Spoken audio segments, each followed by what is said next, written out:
Hello and welcome to Univision. I'm Carolina Sarassa. Happy Tuesday, Feliz Martes, and thank you for being with us today.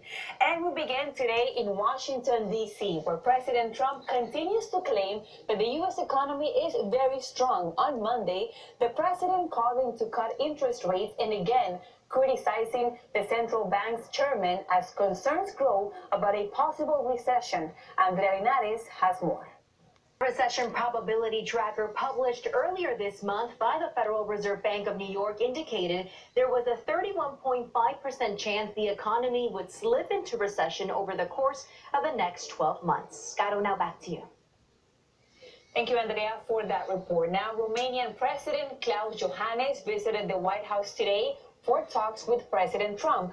The two leaders, and following reports that the Russian accident could have been part of weapon testing for a new cruise missile. Check out this new controversy in the Jeffrey Epstein case. Video that has just come out showing Prince Andrew at the Epstein mansion waving goodbye to a young girl has Buckingham Palace reacting. We are also learning that Epstein signed a will just days before his suicide. Lorraine Casares has more.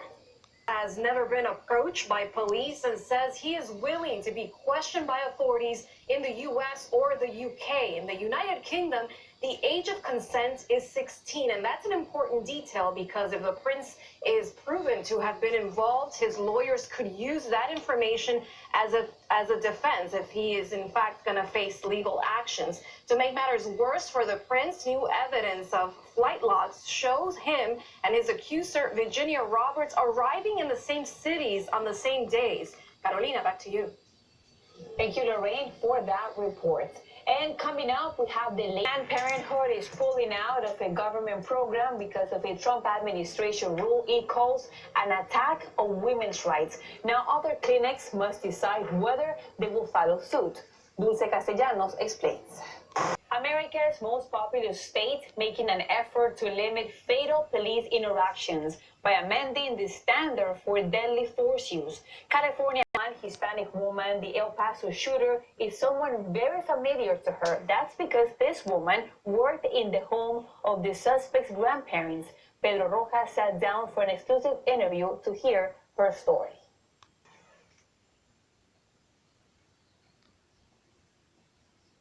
Laws may be able to help prevent mass shootings. In the study, investigation into a group of police deputies accused of belonging to a gang, and now the FBI is investigating. Jaime Garcia has the latest from Los Angeles. And now turning to immigration, the U.S. Supreme Court is gearing up to hear a case about the DACA program for young immigrants. This action lawsuit accuses the Trump administration of providing poor medical care for immigrants in detention facilities. As Luis Mejia reports, the suit claims ICE is denying care to 55,000 migrants on purpose. Sophisticated ransomware attack. According to the State's Department of Information Resources, talk about the ransomware attack in Texas is Edward. And welcome back to UNews. A father in Houston is facing serious charges today after his teenage daughter hit a man and his dog with an SUV. Police say the dad was trying to teach his preteen girl how to drive. Evelyn Baker explains. And now to Southern California, where police say a man lit his mother on fire, then barricaded himself inside a home for hours before surrendering. Grecia Lastra has the story. We have had a lot of stories about alligators or shark attacks in Florida, but this next story is a little bit different. A couple fed what they thought was a lemur, but it was another creature. As Romina Leon reports, that animal got greedy and pretty violent. When we come back, the trial of a woman in El Salvador. Welcome back to UNews. A court in El Salvador has cleared Evelyn Hernandez, the woman who was raped as a teenager and later accused of aggravated homicide for allegedly inducing an abortion. Hernandez, her mom and dad are fighting a battle hoping to get back custody of their son, who's only 4. The little boy is under the care of his grandparents after the parents decided to stop his chemotherapy and treat his cancer with other options. Rafael Rodriguez has a story. A new study says increased exposure to fluoride during pregnancy is tied to lower IQ scores in children. It also coming up, actor Javier Bardem. And now for a couple of stories where entertainment and politics collide. First, the Spanish actor's message for President Trump. Miriam Arias is here to explain. Miriam, what happened? Thank you, Caro, for having me. Now, yes, let's start with Spanish actor Javier Bardem. Now, we've seen him in movies like Pirates of the Caribbean, Eat, Pray, Love, and Skyfall, but now there are many people who still don't believe that it's a fact. They believe climate change is not real, or at least not an imminent threat. But as Bardem and many experts say, it is.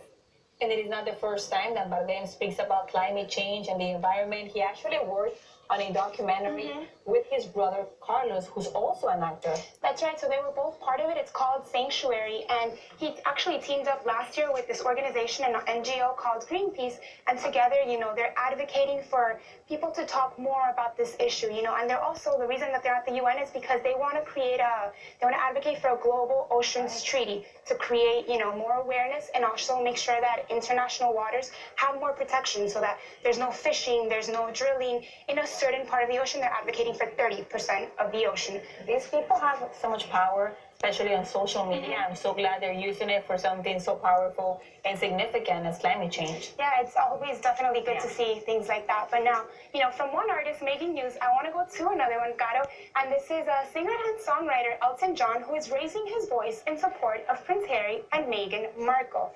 Now, the cater of the environment, So again, we're seeing people with such great following on social media advocating for something like this. So he just wants to make sure that their, privacy is ensured. But now, Caro, one more story I have for you. I want to ask you, everybody watching, guess who took a swing in the Field of Dreams? It's the baseball field, of course, in Iowa. Well, Just like that. yeah, so unfortunately he didn't win, but his grandson did score twice, so it was kind of nice to see that. I guess for him it was great to see his grandson win. Thank you, Miriam, for being with us today. And we'll see you guys tomorrow here at Univision. Hasta mañana.